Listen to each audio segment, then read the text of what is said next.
हाँ, तो अपन आज है ना टॉपिक पढ़ेंगे एंजाइम का वर्गीकरण। एंजाइम का वर्गीकरण ऐसे है कि एंजाइम को 6 भागों में बांट दिया है उनकी क्रियाओं के आधार पर। मेनली 6 ग्रुप्स होते हैं, उसके आधार पर बांटा गया है। सबसे पहला एंजाइम है जिसका नाम है oxido reductase.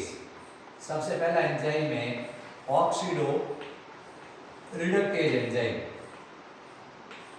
Oxido reductase enzyme क्या होते हैं?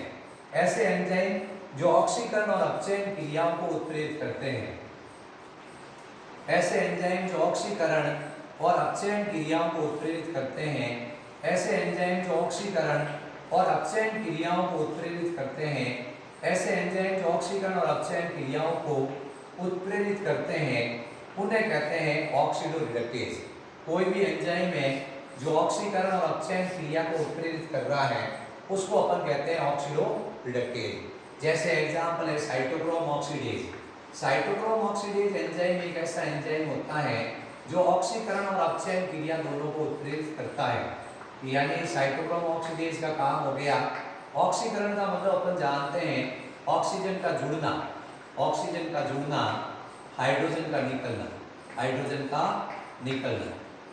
यदि किसी भी पदार्थ में से हाइड्रोजन निकल रहा है इसका मतलब ऑक्सीकरण हो रहा है, और ऑक्सीजन जुड़ रहा है इसका मतलब ऑक्सीकरण हो रहा है। अपचयन का मतलब होता है हाइड्रोजन का जुड़ना, यानी किसी पदार्थ के साथ हाइड्रोजन जुड़ रहा है, या अपन कह रहे हैं ऑक्सीजन का निकलना। इन क्रियाओं को अपन क्या कहते हैं? जो एंजाइम उत्प्रेरित करते हैं उनको कहते हैं ऑक्सीडो रिडक्टेज। दूसरा एंजाइम होता है हाइड्रोलेज। हाइड्रोलेजेस। हाइड्रोलेजेस क्या है? वे एंजाइम जो जल की उपस्थिति में वे एंजाइम जो जल की उपस्थिति में जटिल कार्बनिक पदार्थों को सरल कार्बनिक पदार्थों में बदलते हैं। वे एंजाइम जो जल की उपस्थिति में जटिल कार्बनिक पदार्थों को सरल कार्बनिक पदार्थों में बदलते हैं। ऐसे एंजाइम जो जल की उपस्थिति में जटिल कार्बनिक पदार्थों को सरल कार्बनिक पदार्थों में बदलते हैं उन्हें कहते हैं हाइड्रोलेजेस। जैसे आपने देखा कि मान लो क्या लैक्टेज है। लैक्टेज एंजाइम क्या करेगा? लैक्टोज के ऊपर क्रिया करेगा और इसको ग्लूकोज और लैक्टोज में बदल देगा। तो अपन कह रहे हैं ये एंजाइम कैसा एंजाइम है? ये एंजाइम एक ऐसा एंजाइम है जो जल की उपस्थिति में जटिल कार्बनिक पदार्थों को बदल रहा है सरल कार्बनिक पदार्थों में। फिर तीसरा है जिसको अपन कहते हैं ट्रांसफेरेज। क्या कहते हैं? ट्रांसफेरेज। ट्रांसफेरेज एंजाइम क्या होते हैं? वे एंजाइम जो क्रियात्मक समूह की स्थिति में परिवर्तन करते हैं। वे एंजाइम जो क्रियात्मक समूह की स्थिति में परिवर्तन करते हैं। वे एंजाइम जो क्रियात्मक समूह की स्थिति में परिवर्तन करते हैं। जो क्रियात्मक समूह की स्थिति में परिवर्तन करते हैं। जैसे कार्बन है वो तीसरे पे मान लो क्रियात्मक समूह होते हैं एमीन, क्रियात्मक समूह होता है हाइड्रोक्सिल का, क्रियात्मक समूह होता है ये COH। अगर मान लो जैसे ट्रांस एमिनेज है, क्या है? ट्रांस एमिनेज एंजाइम है, ये क्या करेगा? एमीन की स्थिति को बदल देगा।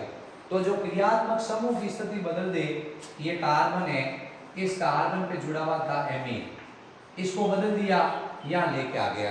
पहले जुड़ा हुआ था दूसरे पे, अब जुड़ गया पहले पे। जो क्रियात्मक समूह की स्थिति में परिवर्तन कर दे उसको कहते हैं ट्रांसफेरेज। फिर है लाइएजेज। लाइएजेज एंजाइम जो जल की अनुपस्थिति में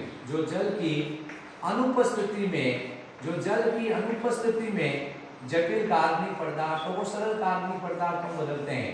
जो जल की अनुपस्थिति में जटिल कार्बनिक पदार्थों को सरल कार्बनिक पदार्थों में बदलते हैं, यानी जल नहीं होगा।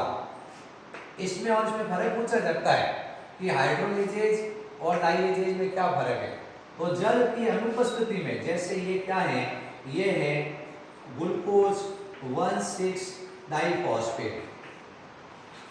ग्लूकोज 1,6 डाइफॉस्फेट है, इसके ऊपर एल्डोलेज क्रिया करेगा, और इसको बदल देगा 3PgAl में और प्लस DHAP में। तो ये क्या हुआ? जल की अनुपस्थिति में जटिल कार्बनिक पदार्थ है वो सरल कार्बनिक पदार्थ में बदल गया। जो जल की अनुपस्थिति में जटिल कार्बनिक पदार्थ है उसको सरल कार्बनिक पदार्थ में बदल दे उसको कहते हैं लाइगेज। फिर उसके बाद में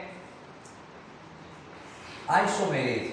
आइसोमेरेज एंजाइम ऐसे एंजाइम होते हैं जो क्रियात्मक समूह की स्थिति में परिवर्तन करते हैं। जो क्रियात्मक समूह की स्थिति में एक समावेवी को दूसरे समावेवी बदलते हैं। जो एक समावेवी को दूसरे समावेवी बदलते हैं। जैसे एक प्रकाशिक समावेवी है एल रूप है उसको क्या करते हैं डी रूप में बदलते हैं। ठीक है, एक प्रकाशिक समावेवी को दूसरे में बदल देते हैं। जैसे डी ग्लूकोज है उसको बदल देते हैं एल ग्लूकोज में। तो ये क्या है, ये आइसोमेरेज एंजाइम है। आइसोमर अपन जानते ही हैं जिनका अणुसूत्र समान हो संरचना भिन्न भिन्न हो उसको कहते हैं समावेवी। तो एक समावेवी को दूसरे समावेवी बदलते हैं उनको कहते हैं आइसोमेरेज। फिर उसके बाद में है लाइगेज। लाइगेज एंजाइम क्या करते हैं, ये सहसंयोजक बंधों का निर्माण करते हैं। वे एंजाइम जो सहसंयोजक बंधों का निर्माण करते हैं उन्हें कहते हैं लाइगेज एंजाइम। अब अपन कहते हैं कि सहसंयोजक बंधों का निर्माण करने वाले एंजाइम में एक सबसे इंपॉर्टेंट है डीएनए लाइगेज। डीएनए लाइगेज क्या करता है, डीएनए के छोटे छोटे खंडों को जोड़ता है। डीएनए के छोटे छोटे खंड होते हैं उनको कहते हैं ओकाजाकी खंड। ओकाजाकी खंडों को ये क्या करता है, जोड़ता है।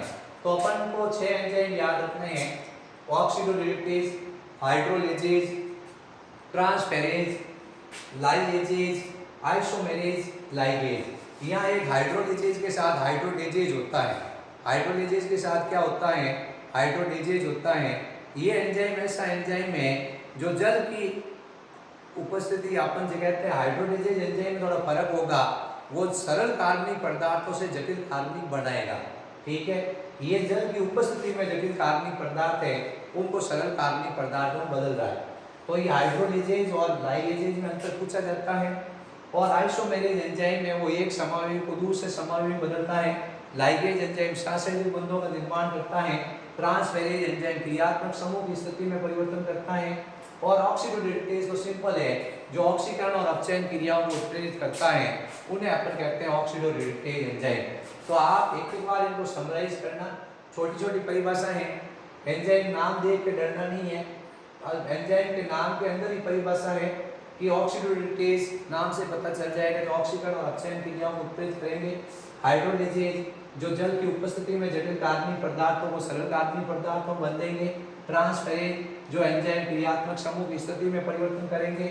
लाइगेजेज जो जल की अनुपस्थिति में जटिल कार्बनिक पदार्थों को सरल कार्बनिक पदार्थों में बदलेंगे। फिर आइसोमेरेज जो एक समावेवी को दूसरे समावेवी बदलेंगे। लाइगेज जो सहसंयोजक बंधों का निर्माण करेंगे। तो ये आपको याद करना है एंजाइम का वर्गीकरण। थैंक यू बच्चों।